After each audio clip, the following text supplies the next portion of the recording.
Y'all, when women get rejected, oh, it's deep.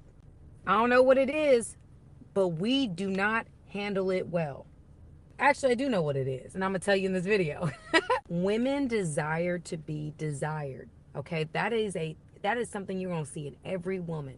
She wants to be desired. Some people allow their desire to run them. Some people can harness their desire, but all women deep down want to be desired. And so when she's not desired or does not feel desirable, she takes that internally. I mean, it makes her sad. It can cause depression. It can cause anxiety. It can cause you to feel like you're not good enough. It can cause hopelessness. I mean, it gets very deep. Because of that, I think a lot of women don't put themselves out there. I think it boils down to one simple thing, that as women, we have to accept that looks matter. And we can fight it, we can argue it, but looks matter. And when a man's not attracted to us, it hits deep. Because most men are rejecting you because they're not attracted to you. Serious question for my mans out there. Why are you guys not approaching women? What is that about? What is that about? I have seen so many hot guys lately, and we make eyes, we exchange the look, we have the look, and then there's nothing else. I'm like, are you gonna come approach me? Hello, I don't want to be the one to approach you, okay? Because that's not my man's. My man's has, the balls that he has, and he's not afraid to come up to me and say something, say hello. So if you're a man out there, you guys have balls for a reason. Use them. And don't be afraid to approach women, because we don't want to do that, This is just a pro tip, okay? Chime in. The loneliness epidemic is real. I went to 2 bars. Not just one. 2 bars, and I got rejected by not one, but 2 guys. 2 guys, those are rookie numbers. You got to pump that up. An average guy's going to get rejected at least 20 times before he gets even a date. A woman goes out and get rejected twice in the same night, and now all of a sudden we're in a loneliness epidemic. I don't think we in a loneliness epidemic. I think you in a loneliness epidemic. Now, I usually don't go out like this, but I was feeling like I was starving for affection. And I just wanted somebody to make me feel pretty. Like my mother once told me, sometimes you go out not because you want to have fun, but you want just one person to make you feel special. And I did that tonight.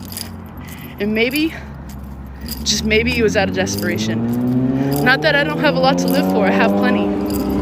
But I went out hoping to just feel a raw connection with somebody. And I got rejected by 2 people. Well, this is the landscape that feminism has been putting into place for the past 70 years, and women are the ones that cheered it on, by the way. Women have been saying for the past 70 years they don't want men to approach them, and what women have to understand is that a man approaching you in and of itself is a non-consensual act. To approach a woman, you have to walk across the bar, spark up a conversation with a random stranger, usually without their consent, and that's an important factor in this. And sometimes you might be a little bit invasive of their space, especially if the bar is noisy. And because women have been saying they don't want men to approach, and most men respect a woman's consent, less men are approaching. So now you got to be the one to do the approaching. And look, if you don't believe me, read this. A significant portion of men, especially younger ones, report not approaching women, with studies showing that 45% of men aged 18 to 25. So that's the age where you're starting to get to know people. That's where you're starting to get to know the person you might potentially build a family with.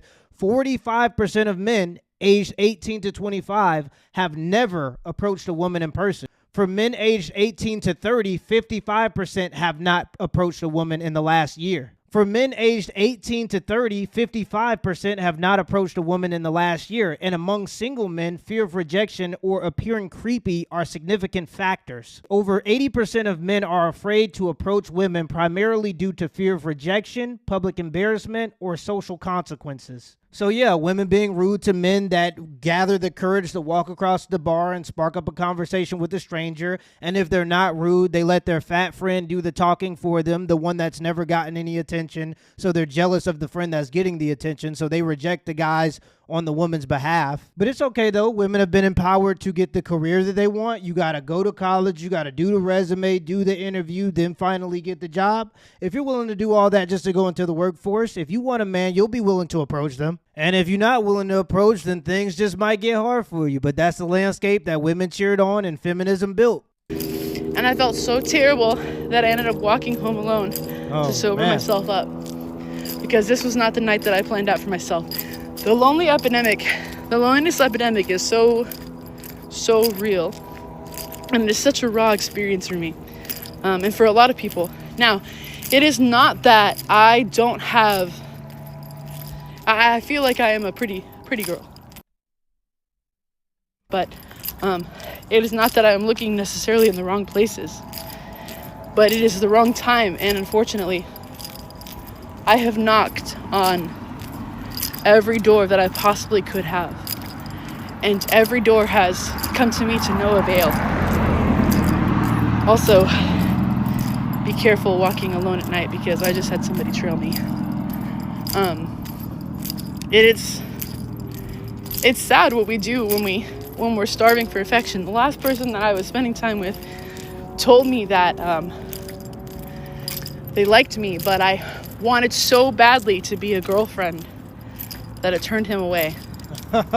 Yeah, he definitely doesn't like you, or there's some red flags that he's trying to work through, whether it be you have an absorbent amount of student loan debt and he's thinking of that as a red flag when getting into a relationship or a marriage, or as you have a promiscuous past, so he's not taking you seriously. I am definitely in the camp that if you're a woman and you don't have blatant red flags, usually men know if they like you or not. But he will sleep with you though, so if you keep sticking around, you're gonna get slept with, but he probably will never ever be in a relationship with you. I just wanted a connection. I just wanted someone to hold me and make me feel like the world wasn't ending.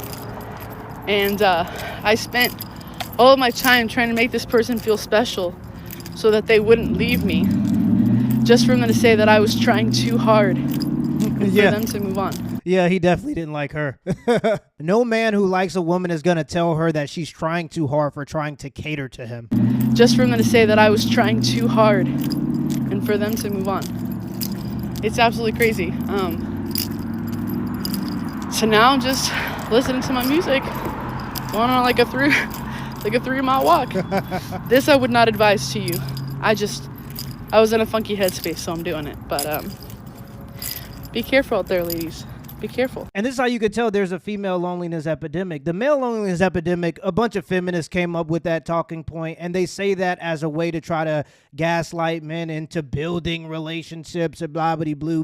But being alone and being lonely are two different things. You can see that a lot of women, especially that are building parasocial relationships on TikTok, because that's exactly what this is. She has nobody that she can go and call. Probably not that many friends that she's intimately close with where she can have this conversation with them on her 3-mile walk home. So she's recording a TikTok to build parasocial relationships, basically screaming into the void to get validation from people that don't actually care about her. And this is a symptom, in my opinion, of the female loneliness epidemic. And you're seeing more and more of this. These are conversations that you used to have with an intimate friend, a girlfriend, and you would have these conversations. But now you're seeing more women resort to TikTok and telling their stories on TikTok because they don't really have genuine relationships. But this woman's in the right direction. She's walking. She has to lose 25 pounds and things will go better for her for sure. As a woman, as long as you stay in decent shape, you don't even got to be crazy in shape. In decent shape, there's always going to be some guy. Men are starting to become indifferent to relationships, and that's going to be the worst thing for women because it's not even an anger. It's a not caring. I'm going to tell you now, men are used to being alone and men are used to living with the bare minimum. So this transition isn't going to be hard for most men. But for women who tend to depend on relationships, who tend to be the beneficiaries of relationships oftentimes, usually they're not the ones that are paying for the relationship is essentially what I'm saying. It's going to be significantly harder to realize that for the next 60 years of your life, you may be alone and working a job because that's what women said they wanted. When you look at the fact that more women are becoming alcoholics than ever, when you look at the fact that women are building weird parasocial relationships with other women online just to feel, when you look at the anti-anxiety and the anti-depression medicine use, it's quite clear that women are definitely going through something. And really it's just women are going against their biology. They've been told that they're going to find more fulfillment in life through folding pants at the Banana Republic or being a branch manager for Burger King than they will through family. And I mean, this is going to be the result of that. Women are very social beings. Either way, let me know in the comments below if this video was a W or L and give me the HBO special. That's a help brother out special. Hit the like and the subscribe button for more content. Till next time.